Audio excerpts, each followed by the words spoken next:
예, 오늘 말씀은 베드로후서 2장 20절부터 22절 말씀인데요.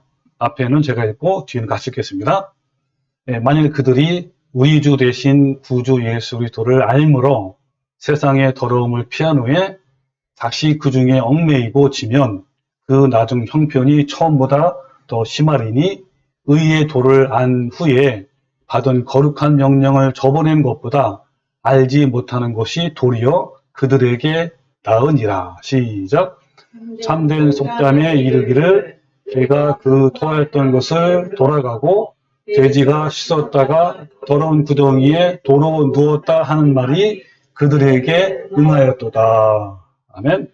네, 오늘 이 말씀 가지고 함께 나눌 건데요. 오늘 주제 말씀이 약간 쇼킹한 주제입니다. 자, 여기 바로 주제 말씀이에요.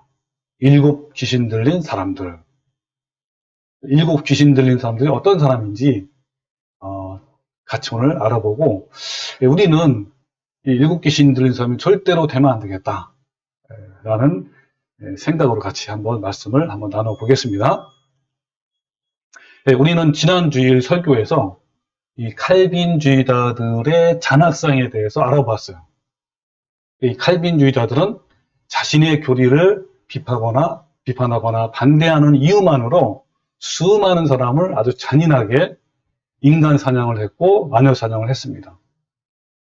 한 예를 들면 당시에 그 칼빈의 고향인 제네바에서 단 3달 동안 500여 명의 사람들이 이단과 마녀로 처형을 당했어요. 이들이 성경을 손에 들고 이와 같은 만행을 저질렀다는 것을 생각만 해도 경악할 일입니다. 그들은 이 종교개혁이라는 위장된 옷만 갈아입었을 뿐 로마 가톨릭과 동일하게 그대로 행했어요. 연장이라는 것은 의심할 여지가 없습니다. 제가 지난주 어떤 질문을 했냐면 이런 질문을 했어요. 예수 그리스도를 믿는 자들이 아니 어떻게 이렇게 잔인할 수 있을까? 하나님을 믿는 사람도 이처럼 악한 일을 행할 수 있을까요? 라는 질문을 했어요. 제가 그때 그 파스칼의 말을 인용하면서 얼마든지 가능하다라고 했습니다. 그러니까 이 왜곡된 종교적 신념에 사로잡히면 죄의식이 전혀 없고 또 악행을 저지를 수가 있단 말이에요. 그러니까 우리가 칼빈주의 예정론 어떤 것들이죠? 뭐 한 번 구원은 영원하다, 하나님이 다 하셨다, 어떤 죄를 지어도 구원을 받는다, 선택을 받았기 때문에 지옥에 가고 싶어도 절대 못 간다 등등 이러한 잘못된 교리를 믿게 되면 거룩한 삶을 살아가는커녕 세상 사람보다 더 악한 경우도 있고 때로는 끔찍한 범죄를 낳기도 하는 거야. 이런 죄를 지으면서도 당당하게 자신은 선택을 받고 구원은 취소가 되지 않기 때문에 천국 갈 수 있다라고 그렇게 하는 거예요. 정말 끔찍하고 무서운 일인 거예요. 그렇다면 반대로 올바른 구원관을 믿게 되면 어떻게 될까요? 자, 오늘은 올바른 구원이 무엇이며 또 올바른 구원을 믿을 때와 칼빈주의의 교리를 믿을 때 어떻게 다른지, 어떤 결과가 나타나는지 이 부분에 대해서 함께 알아볼 거예요. 자, 그래서 여러분 많이 봤지만 자꾸 보면 여러분이 더 선명해지니까 또 한번 하게 보십니다. 이 성경적 구원론은 이렇게 분류하면요 2가지 과정이에요. 하나 첫 번째는 뭐냐면 나 자신은 아무것도 한 것이 없는데 오직 하나님의 은혜와 공로를 통하여 구속을 받는 것이 첫 번째 과정이에요. 특별히 제가 구속이라고 했는데 뭐 구원이라고 해도 상관은 없어요. 어쨌든 이것이 완성이 아니란 말이에요. 시작이란 말이에요. 그리고 두 번째는요, 이 구속을 받은 이후에 내가 두렵고 떨림으로 나의 구원을 이루어서 예수님의 성품을 닮아가는, 성화를 이루어가는 것이 두 번째 과정이에요. 좀 더 이게 설명드리면 이 첫 번째 과정은 우리가 죄사함을 받았다 그러잖아. 용서받았다. 우리가 지금까지 모든 지은 죄를 다 용서받았다 라고 하고 예수님을 영접했다. 회심했다. 예수님을 만났어. 첫사랑이라고 하기도 하는 거예요. 그러니까 이것은 값없는 은혜예요. 내가 한 것이 없기 때문에 전적인 하나님의 은혜가 공로란 말이에요. 일생에 한 번이고 순간적이고.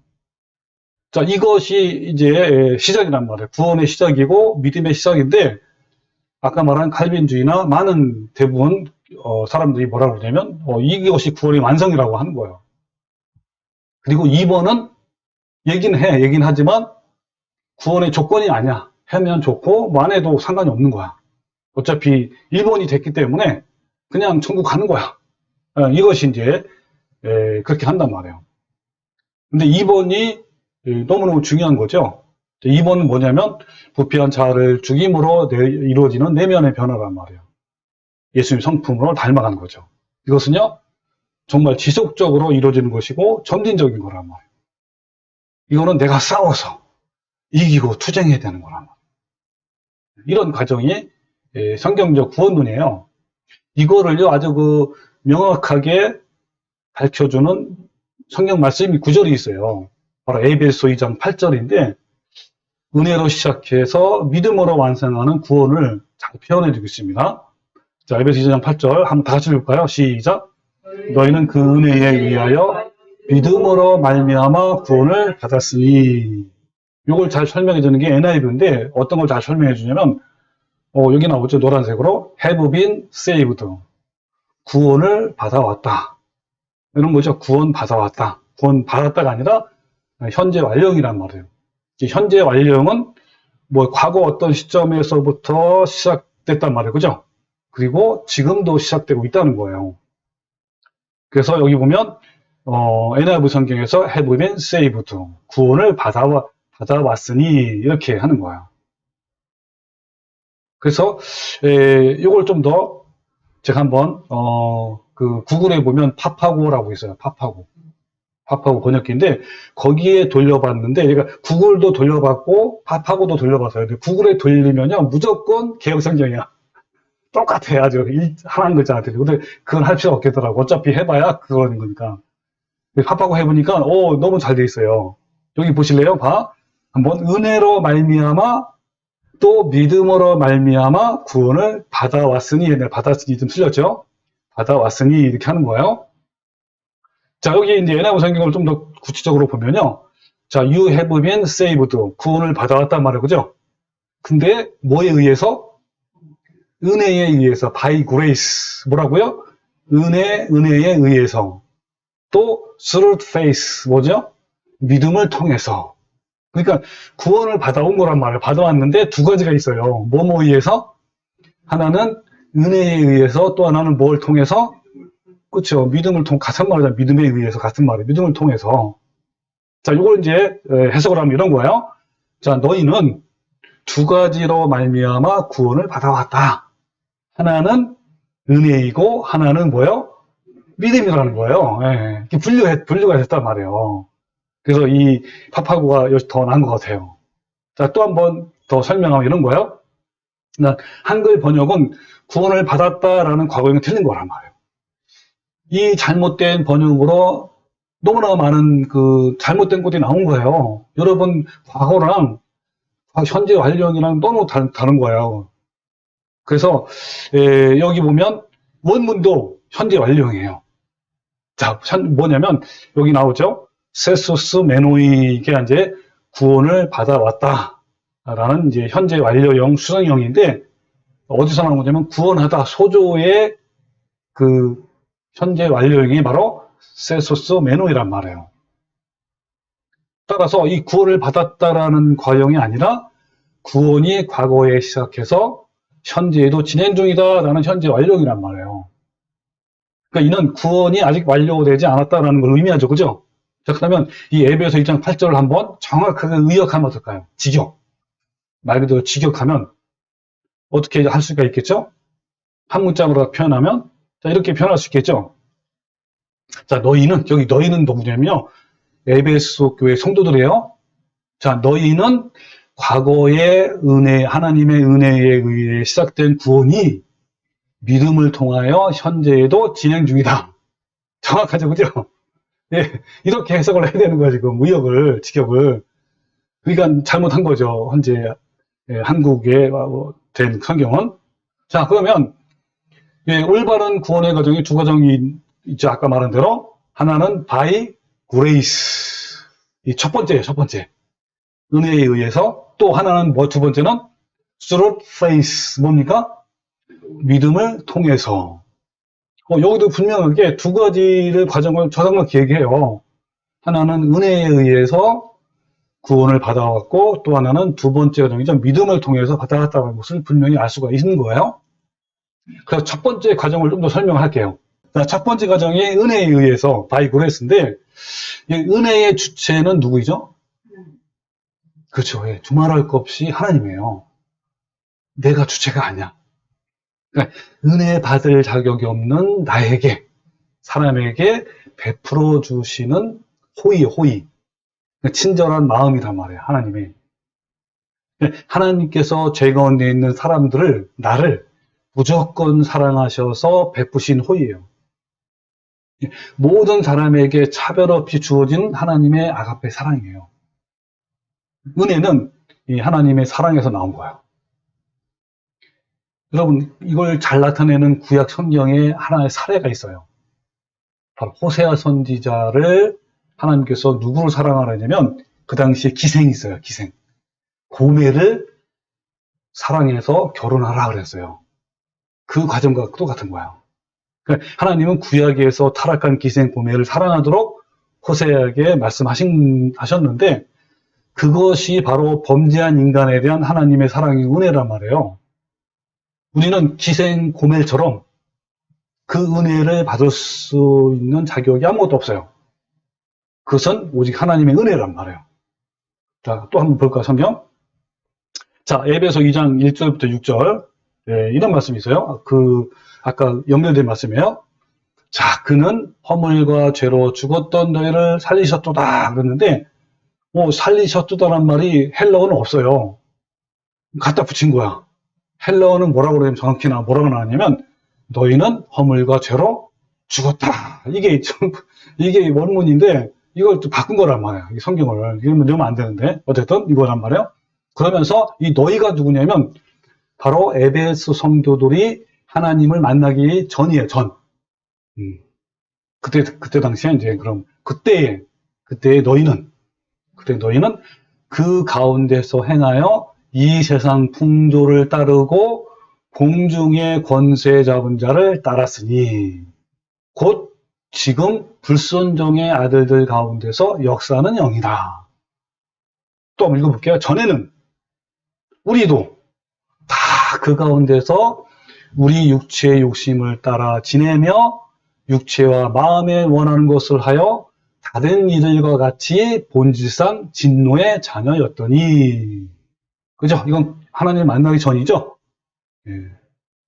그러니까 진노의 자녀가 뭐냐면 멸망을 받을 그런 자였단 말이에요. 영원한 멸망. 그런데 어떻게 하는 거야? 그런데 긍휼이 풍성하신 하나님이 우리를 사랑하신 그 큰 사랑으로 인하여 허물로 죽은 우리를 그리스도와 함께 살리셨고 너희는 은혜로 구원을 받은 것이라 그랬단 말이에요. 여기서 원문도 뭐예요? 현재 완료예요. 과거형이 아니라 받아왔다 이 말이에요. 자, 요 과정이 바로 첫 번째 과정이에요. 하나님 은혜에 의해서 하나님을 만나는 과정. 자, 요걸 좀 더 제가 세부적으로 분류했습니다. 자, 하나님을 만나기 전에 우리 인간의 상태는 어떤 상태냐면 허물과 죄로 죽었어요. 두 가지 죽음이 있다고 그랬죠? 혹시 기억나요? 첫 번째는 어떤 죽음이죠? 이 세상에 살면서 하나님과 떠난 삶은 어떤 삶이에요? 네, 그렇죠. 평강이 없고 기쁨이 없고 파멸과 죽음만 있는 소망이 아무것도 없는 그러한 삶이 첫 번째 죽음이에요. 천국의 삶을 누리지 못해. 돈이 아무리 많아도 누리겠습니까? 천만의 말씀이에요. 없어요. 하나님을 잃어버린 그 탕자처럼 그런 거란 말이에요. 두 번째 죽음은 육신이 죽고 이제 영원한 심판을 받아서 영원한 멸망이 두 번째 죽음이에요. 사망. 네. 자, 그 다음 두 번째, 육체의 욕심을 따라 지내며 육체와 마음에 원하는 것을 했어요. 하나님 몰랐을 때는 그냥 내 육체와 욕심을 채우는 데만 급급했단 말이에요. 어떻게 하면 잘 먹고 잘 살까? 거기에만 관심 가졌어요. 내 육체와 마음이 원하는 것만 했단 말이에요. 그리고 이 세상 풍조를 따랐어요. 여러분, 이 세상 풍조가 뭐 가장 큰 게 만문주의 아닙니까? 돈이 최고 아닙니까? 거기에다만 맞춰 살았단 말이에요. 근데 공중의 권세를 잡은 자, 이 공중 권세 잡은 자가 누구냐면 바로 사탄 마귀란 말이에요. 이 마귀가 공중 권세를 잡아 이 세상을 지금 이 세상의 임금이 누구냐면 왕이 마귀예요, 마귀. 그래서 지금 불순종의 아들들 가운데 역사하는 영이란 말이에요. 자, 그런데 그 결과가 뭐였어요? 예, 진노의 자녀란 말이에요. 영원한 멸망받을 사람이란 말이에요. 그 결과가. 그런데 뭐에 의해서? 전적인 하나님의 은혜에 의해서 어떻게 되는 거예요? 긍휼에 풍성하신 하나님이 우리를 사랑하신 큰 사랑으로 인하여 허물러 죽은 우리를 그리스도와 함께 살리셨고 너희는 은혜로 구원을 받은 것이라. 네, 우리가 구속을 받은 거예요. 우리가 분류하자면 구속. 네, 은혜로 말미암아. 자, 그러면 이 은혜의 시작과 주체는 우리 하나님이셔요. 나 자신은 아무것도 한 것이 없는데 오직 하나님의 은혜와 공로를 통해서 구속을 받는, 이 구속을 다른 말로 하면 속량, 속전이라고 해요. 첫 번째이고요. 이거를 뭐라고 표현하냐면 아까 그런 대로 죄사함을 받았어. 네, 그동안 내가 지은 모든 죄를 하나님 덮어준 거야. 어떤 죄를 졌든지 그건 아무것도 상관이 없어요.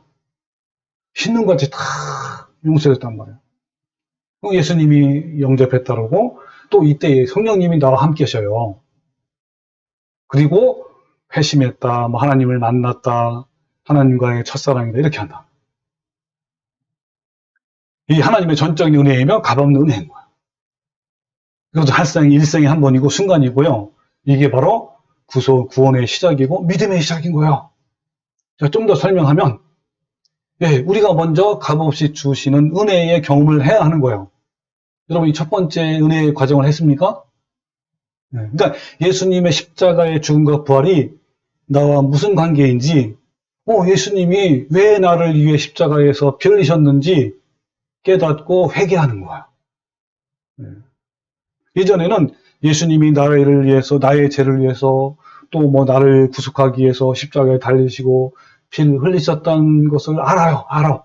그 모르는 사람이 누가 있겠어요? 전 세계 사람이 거의 다 안단 말이에요. 그게 아는 게 중요한 게 아니야. 근데 어느 날 어떻게 하는 거야? 아, 정말 예수님께서 나 같은 죄를 위해서 내 죄를 덮어주시고 용서해 주시기 위해서 사람으로 오셨고 십자가에서 피를 흘리시고 죽으셨구나. 그리고 부활하셔서 하나님 보좌 옆에 앉으셔서 우리를 위해서 나를 지금도 간구하시는구나. 라고 그 십자가의 은혜가 나에게 적용하는 되는 것이 깨닫는 거야. 오늘 알게 된 거란 말이야. 내가 노예 신분이었는데 하나님이 나를 예수님의 피값으로 나를 사셔서 노예에서 해방시켜 주신 거란 말이에요. 이것은 일생에 한 번 경험하는 거예요. 십자가의 은혜의 사건이 이론이 아니고 또 나와 상관이 없는 것이 아니라 어느 날 내 것이 되는 놀라운 경험이에요. 이것은 여러 번 하는 것이 아니라 한 번인가.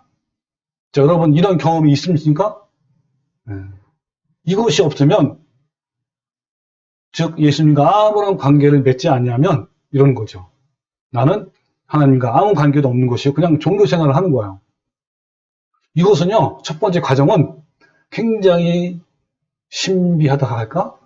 뭐 자세히 가르쳐줘서 이해시켜서 된다는 게 아니에요. 지식적으로 이해한다고 해도 된 것도 아니란 말이에요. 전적으로 뭐야? 우리 마음이 달려있어. 그래서 좋은 땅에 씨를 뿌리라고 하잖아요. 좋은 땅. 네, 그러니까 이 마음이 어떻게 돼요? 네, 가난하고 애통하고 정말 상하고 통해하는 마음. 주님 아니면 아무것도 안 됩니다. 주님 저를 불쌍히 여겨주세요. 아니 자기가 정말 이대로 하면 현재에서도 진짜 기쁨이 없고 평강이 없는 삶을 살고 죽어서도 영원한 멸망인데 그걸 아는 사람이 어떻게 가만히 있겠어요? 진짜 하나님, 예수님 다리라도 붙들면서 주님께서 나를 불쌍히 여기지 않으면 나 아무것도 할 수 없다고 진짜 맨날 우고우고 하지 않겠습니까? 이게 정상이야, 그죠? 그러니까 통해하고 정말 상하고 애통하는 그런 마음이 되는 거예요. 그럴 때 성령님이 우리 마음의 문을 열어주셔서 알게 하시고 깨닫게 하시는 거예요. 네, 이것은요, 말씀을 접한 지 며칠 만에 할 수도 있고, 몇 년이 걸릴 수도 있어요. 그 마음 상태에 따라 틀리단 말이에요. 자, 이제 우리한테는 뭐가 필요하니? 두 번째 과정이 필요한 거예요. Through faith. 뭘 통해서? 믿음을 통해서. 그러니까 은혜의 주체는 하나님이지만 믿음의 주체는 누구예요? 나 자신.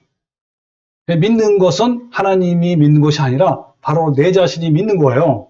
근데 어떤 거 있냐면, 많은 사람들이 이 믿음까지도 그 주체를 하나님께 떠넘기려는 사람이 많아요. 지독한 오해란 말이에요. 믿음은 하나님으로부터 오는 나오지만 믿음의 행위는 인간이 하는 거란 말이에요. 하나님께서 우리를 대신하여 믿음을 갈 수가 있어 없어? 없어요. 그런데 칼빈주의자들은 뭐라 하냐면 하나님이 완성해 놓으신 그 구원을 알고 받아들이기만 하면 구원을 받는다라고 하면서 이 말은 무슨 말이냐면 하나님께서 인간을 대신해서 믿는다는 것을 의미하는 거야. 그게 포함된 거란 말이에요. 그러나 하나님이 인간을 대신해서 믿을 수 없단 말이에요. 이 믿음이라는 것은 이 하나님께로 나오지만 그것을 받아들이냐 여부는 사람이 결정하는 거예요. 이것을 잘 설명해 주는 것이 바로 성경 로마서에 있어요. 자, 로마서를 잠깐 봅시다. 이 로마서의 전체 주제가 이신칭이에요. 이신칭이 바로 로마서 1장 17절 그 말씀을 이제 네 글자로 하면 쉽게 말하면 사자성어로 하면 이신칭이에요. 자, 뭐냐면 복음에는 하나님의 의가 나타나서 믿음으로 믿음에 이르게 하나니, 그렇죠? 그러면서 오직 의인은 믿음으로 말미암아 살리라. 그러니까 오직 믿음으로 구원을 받고 믿음으로 산다, 이런 거죠. 여기서 믿음으로 믿음에 이르게 한다가 무슨 뜻이냐면 저 NIV 성경에는 faith from first to last, 뭐죠? 처음에도 믿음이요, 뭐도요? 마지막에도 믿음이란 말이에요. 또 KJV나 NSB는 뭐야? from faith to faith. 똑같은 거예요. 믿음으로 시작해서 믿음으로 마친단 말이에요. 이것은요, 헬러 똑같아요. 에크가 시작을 의미하는 거예요. 그 다음에 에이스는 끝을 의미해요. 그래서 에크, 피스티스, 에이스, 피스티스. 그렇죠? 믿음으로 시작해서 믿음으로 마치는. 요거를 제가 좀 더 설명하면 이런 거예요. 믿음으로 시작해서 믿음으로 마치는, 즉 믿음으로 세상에서 빠져나와가지고 은혜로 이제 구원하는 거죠. 또 믿음으로 철로 역정에 좁고 협착한 길을 걸어서 결국 믿음으로 하나님 나라까지 들어가기까지의 믿음의 전 과정을 말하는 거야. 믿음은 순간의 개념이 아니라 처음부터 헬라어로 에크, 끝까지 마지막까지 뭐야? 에이스, 전 과정을 말하는 거야. 근데 많은 사람들이 믿음을 단순히 알고 받아들이는 것, 깨닫는 것, 이걸로 해석하기 때문에 믿음을 오해하는 거란 말이에요. 그러니까 믿음은 단순히 알고 받아들임으로 시작하지만 거기서 끝나는 것이 아닌 거예요. 알고 받아들임에서 출발해서 자아가 죽어서 성령의 열매를 맺어서 하나님의 사람으로 전 품성적 변화를 이루는 것. 그러니까 뭐야? 무슨 말이에요? 마침내 열매를 맺어서 주님의 성품을 닮아가는 것. 이것이 바로 전 구원적 과정이란 말이에요. 이 전 구원적인 과정을 영어로 뭐요? Total Salvation. 그러니까 칼빈주의 예정론처럼 잘못된 구원론을 믿게 되면 어떻게 될까요? 이 땅에서 죄 가운데 살다가 영원한 멸망이라는 치명적인 결과를 가져오게 되는 거예요. 하나님이 값없이 주시는 그 은혜를 받아들이고 믿을 때 구원을 시작했고 그 후에 계속 믿음으로 구원을 완성해 나가는 거잖아요. 네, 우리는 예수님의 십자가의 은혜로 구속을 받았지만 이것은 구원의 완성이 아니고 시작이란 말이에요. 이때부터 내 안에서 치열한 전투를 하는 거예요. 여러분 전투를 하고 있어요? 안 하고 있어요? 하고 있죠? 네. 자, 그래서 한번 볼까요? 여기 갈라디아서 5장 보여 안 보여요? 보이죠? 예, 17절. 다 같이 한번 시작. 육체의 소욕은 성령을 거스리고 성령은 육체를 거스리나니 이 둘이 서로 대적하므로 너희가 구원하는 것을 알지 못해. 예. 자, 여기 뭐냐면 첫 번째 과정, 그죠? 구속을 통과한 사람에게 적용되는 거예요. 하나님 은혜를 이제 위해서 이제 구속을 받은 사람. 이런 사람은 서로 싸워요. 내 안에서 치욕이 싸운단 말이야. 성령의 소욕과 성령이 싸워요. 그런데 16절에 뭐냐면 너희는 성령을 따라 행하라. 그리하면 육체의 욕심을 이루지 않냐. 이 말이 무슨 말이죠? 10절과 연결시키면 둘이 서로 싸우다가 누가 이긴 거야? 성령이 내 안에서 이긴 거란 말이에요. 그러면 육체의 소욕은 그저 이루지 않는 거예요. 그럴 경우에 어떤 열매를 맺어? 자, 5장 22절, 23절 시작. 오직 성령의 열매는 사랑과 실학과 화평과 오래 참음과 자비와 양성과 충성과 온유와 절제니. 자, 이런 거 열매를 맺는단 말이에요. 이 과정이 이래요. 자, 그러면 여기서 성령의 열매는 예수님의 성품이고 하나님의 거룩한 형상을 닮은 것, 즉 뭐요? 속사람의 변화란 말이에요. 자, 질문을 해본 거야. 자, 그러면 어떻게 하면 성령의 열매를 맺을 수 있을까요? 나와 있어요. 성경 말씀에 5장 22절부터 아까 읽었죠, 그죠? 읽으면서 이 같은 것을 금지할 법이 없느니라 그랬죠. 그러면서 뭐라냐면 가운데 생략된 것이 접속사예요. 따라서 그래서 그러므로. 그러니까 이와 같이 성령의 열매를 맺으려면 어떻게 해야 된다고요? 그 다음 구절이 뭐라 다 같이 시작. 그리스도 예수의 사람들은 육체와 함께 그 정욕과 탐심을 십자가에 못 다가왔느니라 해야 돼요. 이것도 현재 완료이란 말이에요.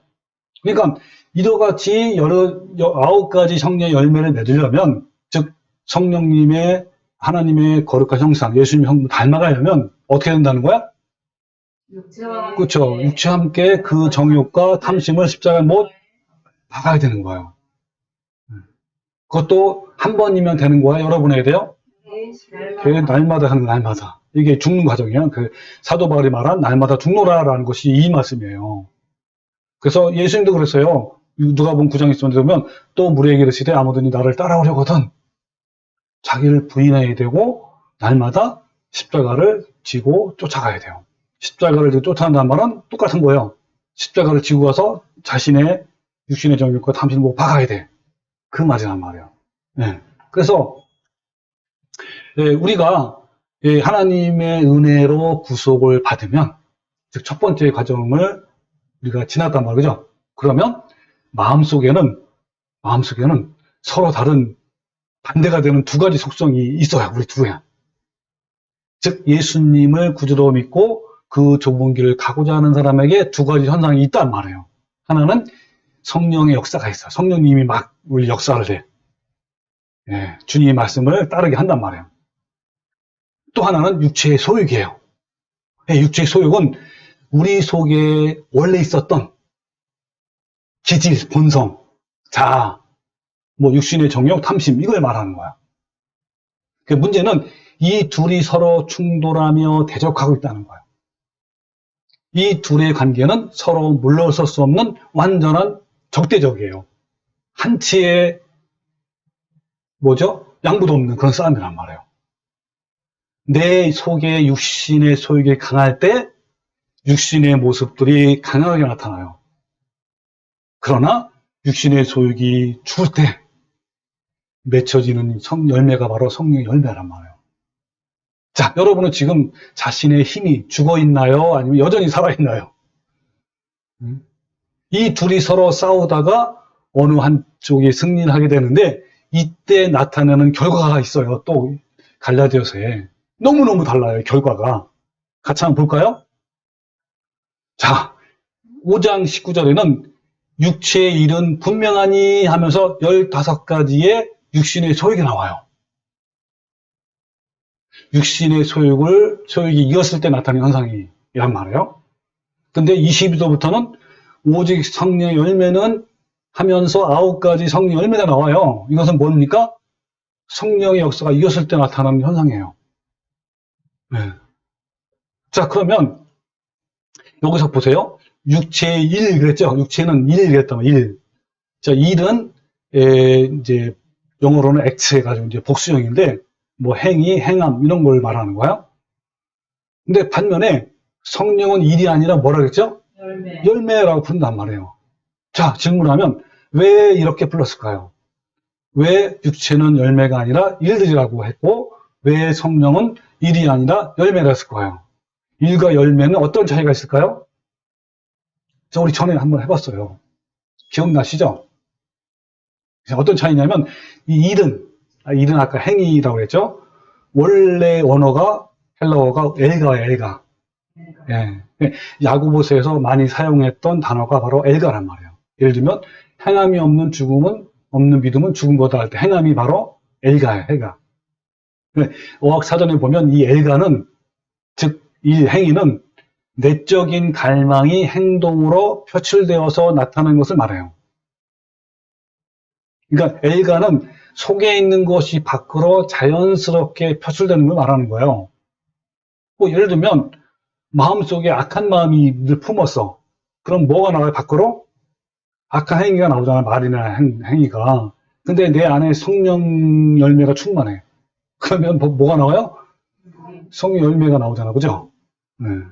그러니까 육체의 일들은 수고하거나 애쓸 필요가 없어요. 그것은 그냥 내버려 두면 자연스럽게 나오는 것들이란 말이에요. 그러니까 쓰레기에서 악취가 나오듯이 타락한 본성에서 육체의 일들이 자연스럽고 저절로 나오는 거란 말이에요. 그러면 열매는 어떤 열매? 자, 일은 그렇고 열매는 어떨까요? 열매를 맺기 위해서는 어때요? 씨앗을 심고 가꾸고 잡초를 뽑고 벌레를 잡고 등등 많은 수고와 노력이 필요하죠. 그죠? 이처럼 성령 열매를 맺기 위해서는요. 많은 수고와 애씀, 땀과 노력이 필요한 거예요.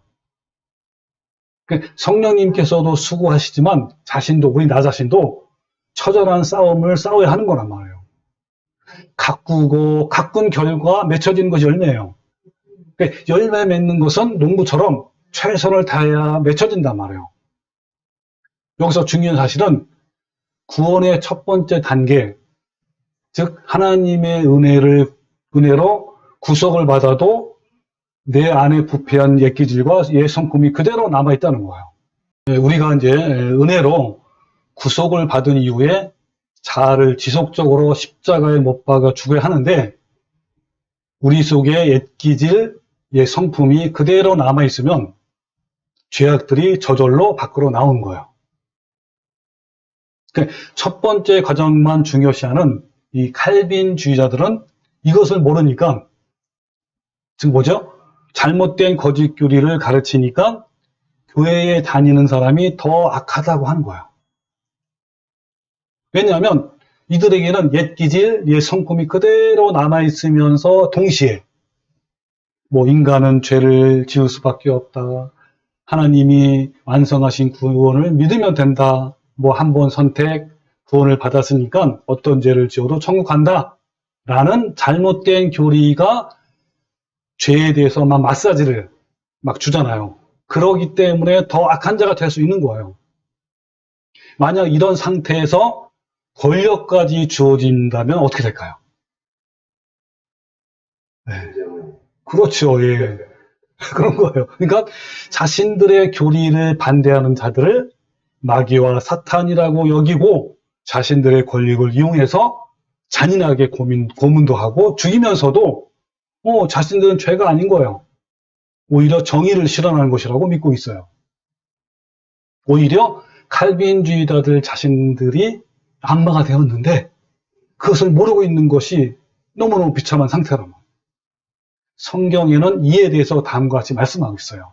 두 가지 말씀을 볼게요. 첫 번째는 마태복음 12장 43절. 여기에 바로 오늘 주제 말씀이 나와요. 일곱 귀신이 나와. 어떤 내용이냐면 읽어볼게요. 잘 보세요. 더러운 귀신이 사람에게서 나갔을 때에 물 없는 곳으로 다니며 쉬기를 구하되 쉴 곳을 얻지 못하고 이에 이르되 내가 나온 내 집으로 돌아가리라 하고 와 보니 그 집이 비고 청소되고 수리되었거늘 이에 가서 저보다 더 악한 귀신 7을 데리고 들어가서 거하니 그 사람의 나중 형편이 전보다 더욱 심하게 되옵니다. 무슨 말인지 알겠죠? 이 무슨 말이냐면 진짜 말 그대로 예수님이 아까 첫 번째 가정 아시죠? 주님의 은혜로 구속을 받았어요. 네, 그러니까 깨끗하게 처리가 됐단 말이에요. 주님께서 주님의 은혜로 은혜를 받으면 우리 안에 성령님이 오시잖아요. 네, 그렇게 된 거예요 지금. 그런데 첫 번째 원래 있었던 그 귀신이 다니다가 갈 곳이 없어. 예전에 있던 곳으로 가보자 했더니 아무것도 없는 거야. 이제 비어있어. 깨끗해. 들어오기 아주 귀신이 들어오기에 딱 알맞게 돼 있어. 그래가지고 7 귀신을 같이 데리고 들어온 거란 말이에요. 그러니까 형편이 더 나쁜 거죠. 그죠? 자, 이거 뭘 말하냐면 은혜로 구속을 받고 날마다 거룩함으로 살아가는 것이 성령 충만인데 예전의 삶으로 돌아가니까 성령이 떠나간 상태에서 더 악한 7 귀신이 들어온 거란 말이에요. 자, 그 관련된 말씀이 에베소 4장 3절에 뭐냐면 하나님의 성령을 근심하게 하지 말라. 우리 성령님은요 인격체 아니니까 똑같은 인격 가지신 분이란 말, 하나님이란 말이에요. 근데 여기 대전서 5장 19절에 뭐라 그랬죠? 성령을 소멸하지 말라 그랬어요. 성령은 떠나가신단 말이에요. 그러니까 7 귀신이 들어온 거예요. 자, 또 다른 말씀 볼까요? 우리 본문 말씀이에요. 이건 현대한 성경으로 제가 가져왔어요. 자, 만일 주 예수 그리스도를 알고 세상의 더러운 것에서 해방된 사람들이 다시 거기에 빠져 정복을 당하면 다시 옛날 사람과 똑같이 살면 그 뜻이죠. 그러면 그들의 마지막 형편은 처음보다 더 비참합니다. 이런 거죠. 다른 교훈인 줄 알면서 자신들에게 주어진 거룩한 계명을 저버린다면 그것을 모르는 편이 오히려 더 좋습니다. 그러면서 속담에 어떤 속담이 있다고요? 개가 토한 것을 다시 먹고 돼지가 몸을 씻고도 다시 진탕에 뒹군다라는 거와 똑같다는 거예요. 예. 그러니까 주님을 알았어. 첫 번째 과정을 통해서. 그래가지고 정말 열심히 주님의 나를 용서해 준 그 사랑 있잖아요. 깨닫고 나서 열심히 살아가야 되는데 잘못된 교리를 만났어. 그러면 어떻게 돼요? 더 악한 죄를 짓는단 말이에요, 이게. 아까 7 귀신이 들어온 거란 말이에요. 그런 상태가. 자, 또 보면 칼빈주의자들이 왜 그러냐면 자, 잘못된 교리를 가졌어요. 잘못된 교리를 했더니까 어떻게 돼요? 부패한 옛 기질 그대로 있단 말이에요. 이것을 아까처럼 날마다 내 부패한 기질을 육신의 정욕과 탐심을 날마다 죽여야 되잖아, 그죠? 그런데 그걸 안 했어. 안 했더니 어떻게 해요? 그대로 들어오는 거란 말이에요, 귀신이. 그러니까 거기다가 외부 환경이 권력을 가졌어. 그러면 아까 어떻게 해야 된다고 그랬죠? 예, 타인을 핍박하게 되죠, 그죠? 자, 그럼 한국교회는 어떠냐면 잘못된 교리, 즉 잘못된 교리를 믿으니까 부패한 옛기질 그대로 있어요? 어떻게 돼요? 그대로 있겠죠, 그죠?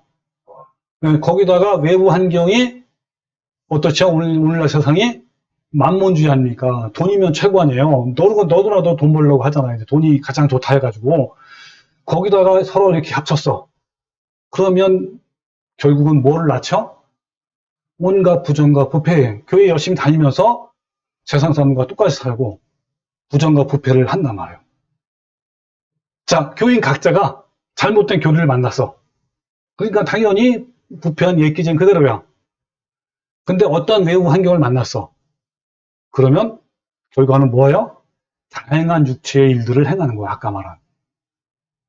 자, 또 더 설명하면 자, 칼빈주의자들은 이와 같이 비참한 상황임에도 자신은 모르고 하나님을 잘 믿고 있다고 생각해요. 자아를 십자가에서 처리하지 않으면 저절로 우리 속에 있는 악한 것들이 흘러나오게 되어 있잖아요. 이것이 바로 아까 말한 육체의 일들이에요. 일. 육신의 소욕. 육체의 일들이란 말이에요. 그래서 갈라디아서 5장 19절에는 육체의 일은 분명하다 그랬어요. 이 분명하다라는 게 뭐냐면 눈으로 확인할 수 있다는 뜻이에요. 그러니까 사람을 가만히 내버려 두면 그 속에서 나오는 육체의 일들을 눈으로 확인할 수 있을 만큼 명백하다는 거예요. 타락한 인간을 내버려 두면 저절로 육체의 일들이 밖으로 흘러나오는데, 자, 그렇다면 육체의 일들은 어떤 것들이 있을까요? 자, 우리 한번 구체적으로 봅시다. 자, 갈라디아서 5장 19절부터는 육체의 일은 분명하니 그랬죠? 자, 어떤 것들이냐면 15가지가 있어요. 그러면서 15가지가 있고 나열한 다음에 전에 너희에게 경계한 것 같이 경계하노니 이런 일을 행하는 자들은 하나님의 나라를 유업으로 받지 못한다 그랬어요. 절대로 천국 못 가. 아무리 교회 열심히 다녀도. 이것은 뭐냐면 은혜로 구속을 받는 신자들에게 하신 말씀이에요. 그 다음에 아까 여기 5장 22절에는 성령의 열매는 하면서 몇 가지가 있어요? 9가지 있어, 9가지. 자, 그럼 이 부분을, 자, 육체의 일들은 원래 가지고 있던 부패한 자아이고 성품이에요. 이것들은 쫓아내보내야 할 것들이잖아, 그죠? 자, 이것을 두고 있으면 절대로 성령 열매를 맺지 못해요. 자, 근데 이 칼빈주의 같은 잘못된 구원관을 믿으면 육체의 일들이 나오게 되어 있어요. 그래서 칼빈과 그 추종자들에 의해서 수많은 성도들이 재산과 직장을 빼앗기고 고문을 당하고 죽임을 당했단 말이에요. 근데 성령의 열매는 육체의 일들 때문에 막혀있죠. 이 육체의 일들을 그대로 가지고 있는 자는 결코 하나님 나라에 유업받지 못한단 말이에요. 그러니까 그대로 둘 것인가 내보낼 것인가는 누구에 달린 거야? 우리 각자에 달려있단 말이에요. 그래서 우리 안에 있는 것들 육체의 소욕 15가지를 분류해봤습니다. 이제 음란함과 관련된 것이 음행, 더러운 것, 호색. 그 다음에 우상숭배에 관련된 것이 우상숭배, 주술. 또 사람과의 관계에서 나오는 것들이 원수 맺는 것, 분쟁, 시기, 분냄. 그 다음에 분열과 관련된 것이 당짓는 것, 분열함, 이단. 또 타락과 관련된 것은 투기와 수치함과 방탕. 해서 총 15가지 했는데 이 부분을 그냥 넘어가려다가 제가 간단하게만 소개할게요. 여러분, 이 음행이 뭐냐면 포르네이라고 실제적 성행위부터 간음, 간통, 불법적인 성관계, 성적인 부도덕, 음란과 바람기까지 포함한 거야.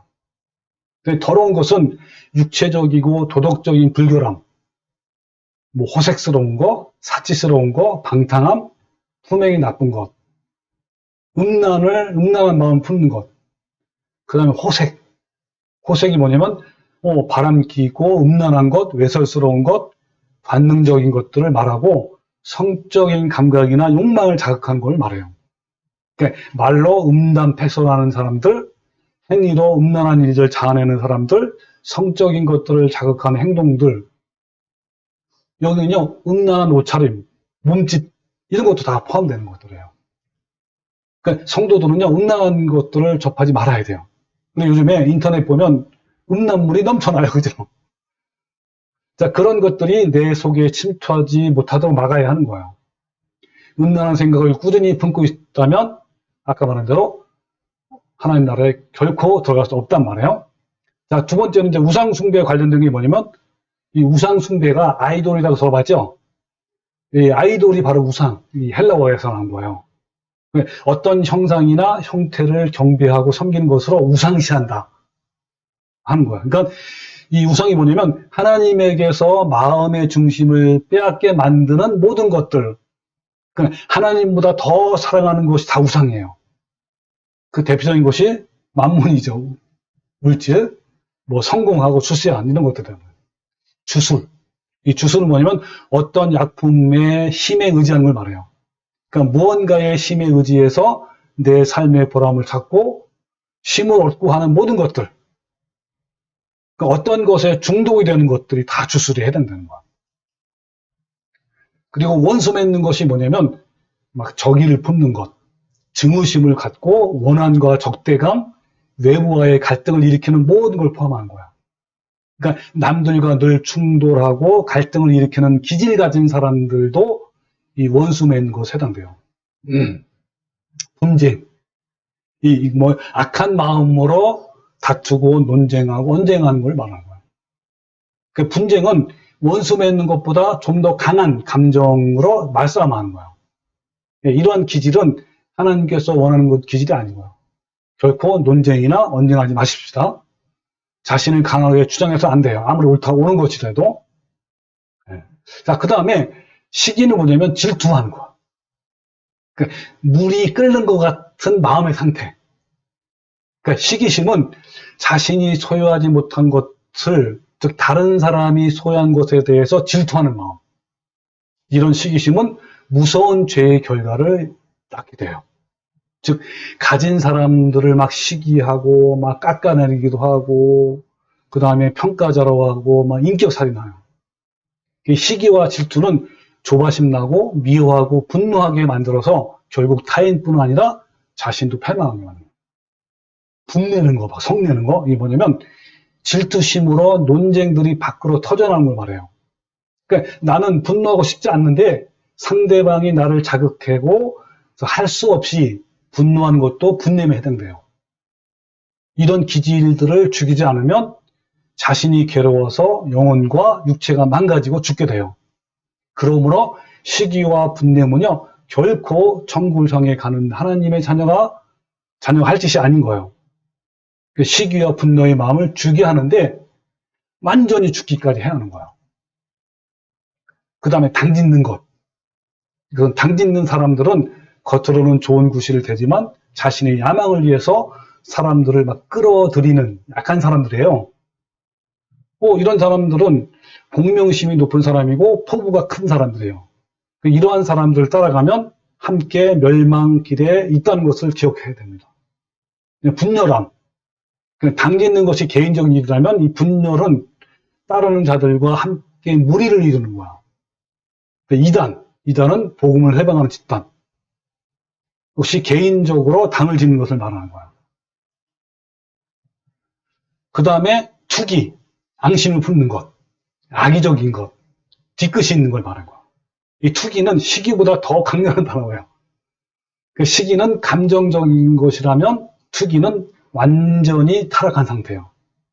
마음으로 시기하는 것을 넘어서 상대방의 것들을 뺏거나 뺏기를 시도하는 상태를 말하는 거야. 그 다음에 술 취향. 이것은 술에 빠져 있는 걸 말해요. 심하게 술에 취하는 것을 말하는 거예요. 지나친 음주는 자신의 영혼을 타락시키기도 하지만 이로 인해 다른 사람들까지도 또 그렇게 만들고 힘들게 하고 그리고 정신적으로도 여러 가지 손해를 준단 말이에요. 그래서 에베소 5장 8절에 술 취하지 말라. 이는 방탕한 것이다 라고 한 거예요. 이 방탕이 뭐냐면 원래의 뜻은요. 페스티벌에 참여를 말해요. 축제하는 것, 즐기는 것, 흥청대는 것, 떠들썩한 것 이런 걸 말해요. 그러니까 세상적인 즐거움과 흥겨움에 빠져서 세상 것을 추구하게 만들고 부채질하는 거예요. 자, 지금까지 간단하게 이제 알아봤지만 여러분에게는 이러한 육체 일들이 얼마나 남아 있습니까? 한번 점검을 해보십시오. 이런 육체적인 일들은 우리가 십자가에서 죽이지 못하면 마음에서 저절로 올라오는 것들이에요. 만약에 칼빈주의 예정론을 믿게 되면 이런 육체적인 일들이 정당하게 되어서 자신의 교리를 반대하는 자들 무자비하게 핍박하고 박해를 하게 되는 거예요. 이런 것들의 결과는 뭐라 그랬죠 아까? 이런 일을 행하는 자들은 하나님 나라를 유업으로 받지 못할 것이요 라고 했단 말이에요. 이런 것들이 아직 남아있거든 빨리 주님의 십자가 앞으로 가십시오. 야곱처럼 하나님과 겨루고 씨름해서라도 이 문제를 해결하는 거예요. 머뭇거리지 마시고 이런 얘기들이 나에게 나올 때마다 바로바로 십자가에서 처리하십시오. 이런 기질들로 말미암아 가난한 심령으로 애통하고 상하는 마음으로 주님께 나가면 돼요. 예수님을 만난 사람에게는 마음속에 치열한 전쟁이 벌어지고 있는 것이 여러분 항상 명심하고 그래서 육체 욕심을 반드시 죽여서 몰아내야 하는 거야. 자, 그 다음에, 자, 성령 열매는 몇 가지라고 그랬죠? 이 9가지, 9가지. 잘 보세요. 이게 더 중요합니다. 9가지인데, 이게 세 개의 세계로 분류가 돼요. 뭐냐면, 첫 번째는, 날마다 자아를 십자가에 못 박혀 죽일 때, 하나님께서 주셔요. 부어주셔. 그게 뭐예요? 사랑과 실학과 화평. 실학은 기쁨 말이에요. 기쁨, 화평은 고요함 말하는 거예요. 자, 그 다음 두 번째, 사랑과 실학과 화평을 선물로 받은 사람에게 타인에 대해서 나타내는 것들이에요. 그러니까 이런 것이 세 가지가 있으면 어때요? 타인에게 오래 참게 되고, 타인에게 자비를 베풀고, 타인에게 착한 거, 양성이 착한 거예요. 착한 일을 한단 말이에요. 또 세 번째는 뭐냐면 사랑과 희락과 화평을 선물로 받은 사람에게 자신에게 나타나는 거예요. 어떻게 나타나요? 하나님께 대한 충성, 믿음이 아주 단단해. 그 다음에 마음이 온유해져. 막 절제를 하게 돼요. 이거 제가 그림으로 나타냈는데 보세요. 하나님에게서 온 것이 뭐라고요? 사랑, 희락, 화평이에요. 이제 어느 때 온다고 이것은? 그렇죠. 날마다 정욕과 탐심을 못 박을 때, 죽을 때 오는 거예요. 자, 그러면 이렇게 세 가지가 왔어요. 그럼 어떻게 한다고요? 타인에게는 오래 참게 되고, 자비를 베풀게 되고, 착하게 한단 말이에요. 또 나에게는 뭐가 있어요? 믿음이 충실해. 온유해지고 절제를 하게 돼. 이런 거예요. 자, 계속 화면을 보세요. 자, 그럼 먼저 내려오는 것들이 뭐냐면 사랑인데, 아가페 사랑이에요. 그러니까 조건과 관계없이 사랑하는 것이고 예수님의 십자가의 사랑이에요. 이 아가페 사랑은 우리가 파탄된 마음과 가난한 마음과 상하고 통해하는 마음으로 주님께 나갈 때, 즉 내적 자아를 십자가에 못 박을 때 우리 마음에 부어주시는 사랑이에요. 그래서 로마서 5장 5절 시작. 소망이 우리를 부끄럽게 하지 아니함은 우리에게 주신 성령으로 말미암아 하나님의 사랑이 우리 마음에 부어졌다 그랬죠. 이 사랑을 분석하면 몇 가지라고요? 15가지예요. 사랑은 오래 참고, 그 다음에 온유, 친절한 거예요. 시기하지 않게. 그리고 자랑하지. 이 자랑은요, 열등감이 많은 사람이 자랑을 많이 해. 또 자랑이 더 커지면 교만이 되는 거예요. 막 자랑만 하고 우쭐대는 거. 그러니까 자만하고 우쭐대는 게 뭐예요? 열등감이 많은 거거든. 그리고 무행하지 않고 타인에게 막대화하거나 뭐 반말하고 존중하지 않는 것을 말해요. 이런 걸 안 한단 말이에요. 또 자기의 유익을 구하지 않는 거. 이게 뭐냐면 타인에게 피해를 주지 않는 것을 넘어서서 오히려 자신을 내어주는 거예요. 좀 손해보더라도 양보하고 이런 거예요. 성내지 않는 거, 자극받지 않는 것이죠. 또 악한 것을 생각하지 않는 거. 그러니까 내가 입은 피해나 억울함을 보복하기 위해서 막 깊이 생각하고 막 계산하고 막 상상하는 거, 이걸 안 하는 거예요. 또 불의, 옳지 않는 것을 기뻐하지 않고요. 진리를 기뻐하는 거예요. 그리고 모든 것을 참으며 덮어주는 거 말이에요. 모든 것을 믿으며 하나님을 신뢰하는 거예요. 그리고 모든 것을 바라며 기다리는 거, 하나님을 참고 모든 것을 견디느니라. 이게요, 15가지 예수님의 성품이에요. 이게 요 15가지 예수님의 성품을 닮아가면 어떨 것 같아요?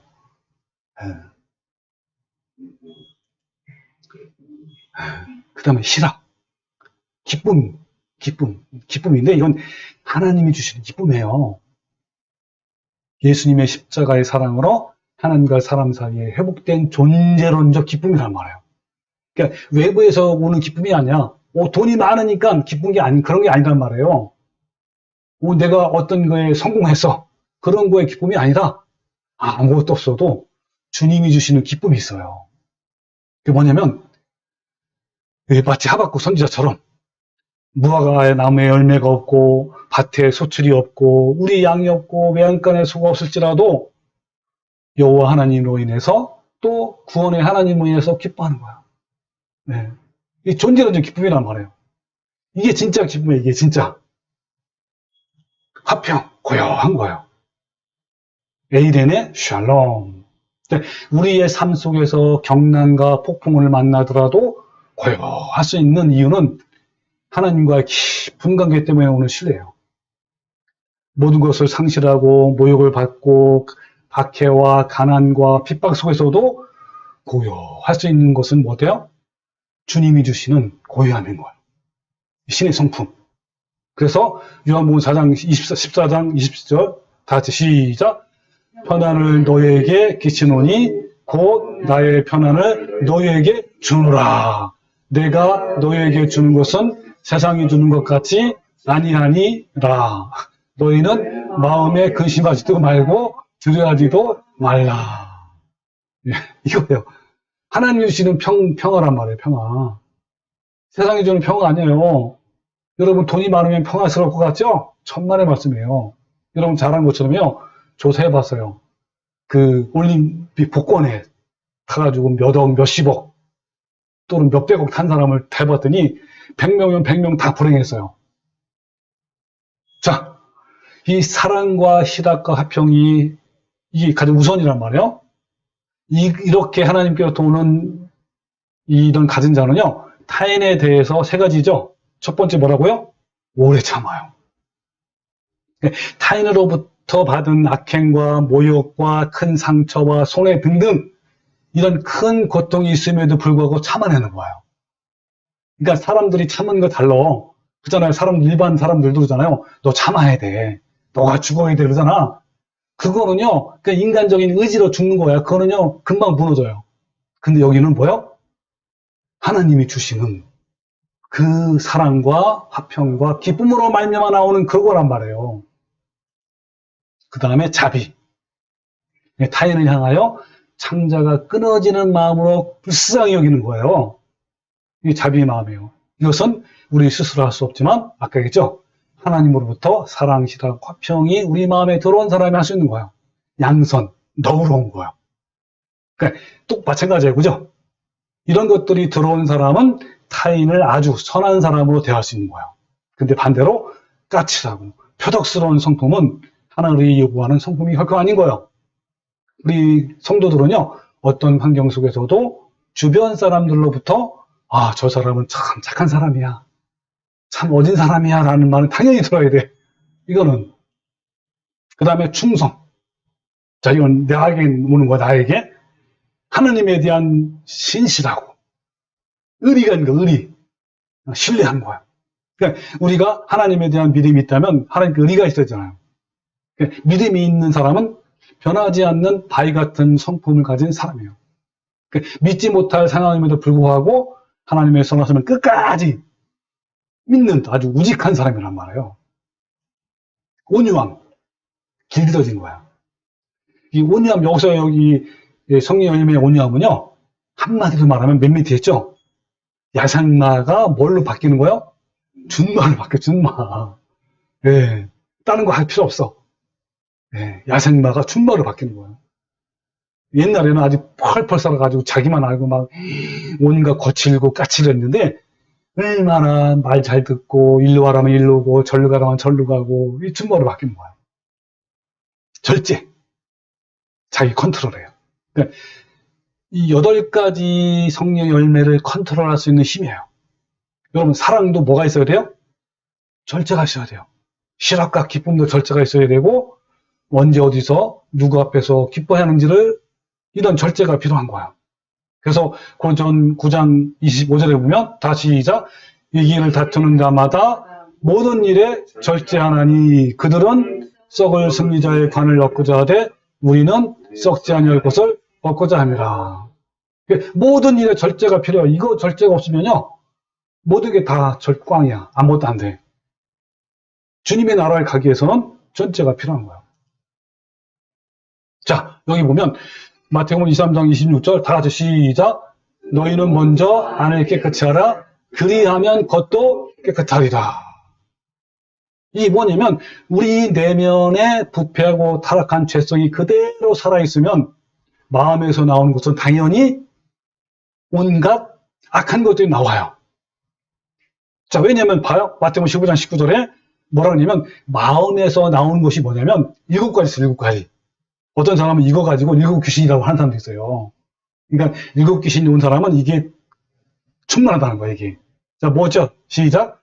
악한 생각과 살인과 간음과 음란과 도둑질과 거짓 증언과 비방이라 그랬단 말이에요. 자, 왜 그러냐면 예레미야 10장 9절에 뭐냐면 만물보다 거짓되고 심히 부패한 것은 뭐라고요? 우리 마음이라는 마음. 그러니까 여기서 나오는 것이 이렇게 나오는 거란 말이에요. 자, 그러나 잘 보세요. 내면에 아가페 사랑의 열매가 풍성하면 예수님의 사랑의 성품이 밖으로 나오게 되겠죠. 그죠? 그래서 마태복음 6장 10절에 뭐냐면 그들의 열매로 그들을 알지니. 그러니까 진짜 선지자인지 가짜 선지자인지 진짜 성도인지 가짜 성도인지 뭐 보면 안다고요? 열매. 그래서 뭐냐면 가시나무에서 포도를 또는 엉겅퀴에서 뭐가를 따겠느냐 하면서 이와 같이 좋은 나무마다 나무가 좋아. 그럼 어떤 열매를 맺어? 당연히 아름다운 열매를 맺죠. 그죠? 근데 못된 나무는 어떤 열매를 맺어? 나쁜 열매인 건 당연한 거잖아요. 네, 이게 그 얘기를 하는 거예요. 또 이사야서 59장 9절에 보면 독사야를 품으며 그 알이 밟힌즉 터져서 뭐 나온다고요? 독사가 나와요. 그러니까 우리 마음에 독사를 품었어. 그럼 나오는 게 뭐 나온단 말이에요? 독사가 나오는 거예요. 그러니까 우리는 먼저 안을 깨끗이 해야 돼요. 그러면 겉도 온전하게 되는 거예요. 여러분 어떠신가요? 여러분은 내면에 예수님의 아름다운 사랑의 성품이 있나요? 아니면 부패한 죄성이 그대로 살아있나요? 우리는 매 순간 믿음으로 육체의 속과 싸워서 이겨야 하는 거예요. 그렇지 않으면 육체의 속이 나를 지배해요. 죄의 본성을 가진 우리는 매일 순간 성령님을 의지해서 믿음으로 깨워서 근신하지 않으면 육체의 정욕에 저절로 빠진단 말이에요. 이것이 영적 원리예요. 영적 원리가 이럴진데 거짓된 칼빈주의자들이 어떻게 거룩한 하나님의 형상을 닮아가겠습니까? 어림도 없어요. 마음의 독사의 알을 품었는데 아니 어떻게 예수님의 성품이 나오겠습니까? 이들에게 나오는 것은 육신의 소욕과 악한 죄악이기 때문에 자신의 교리를 따르지 않는 자들 그렇게 무자비하게 핍박을 하는 거예요. 여러분은 지금 하나님의 은혜에 의해서 죄사함을 받아서 구속을 받았습니까? 아직 은혜에 하나님을 만나지 못했다면 간절하고 애통한 마음으로 주님께 구하십시오. 자, 또한 여러분 중에 하나님을 만났는데 아직도 옛사람 그대로입니까? 그러면 상하고 통회하는 마음으로 주님께 나가서 하나님의 사랑에 부르심을 받고 새 사람을 입으십시오. 여러분 우리 모두 은혜와 믿음으로 온전한 구원을 이루어서 이 땅에서도 천국을 누리고 내세에서도 천국을 소유하는 성도가 되시기를 주님의 이름으로 축원합니다. 아멘.